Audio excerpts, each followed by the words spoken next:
नमस्कार. आजची रेसिपी आहे 8+ मंथ बेबीजसाठी हेल्दी आणि पौष्टिक चिकन सूप.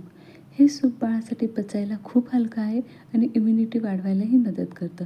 फक्त काही सिंपल इन्ग्रेडियंट्समध्ये तयार होणारं हे सूप आपल्या बाळाला नक्की आवडेल. चला तर पाहूया यासाठी लागणारे साहित्य.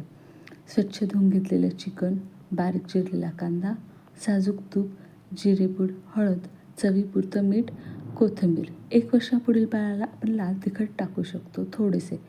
सर्वात आधी कुकरमध्ये 1 चमचा साजूक तूप गरम करून घेऊया. तूप गरम झाल्यावर त्यात कांदा घालून हलका गुलाबी होईपर्यंत परतून घ्या.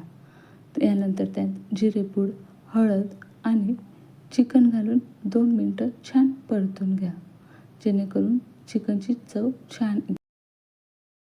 आता आपण यात थोडेसे मीठ घालूया.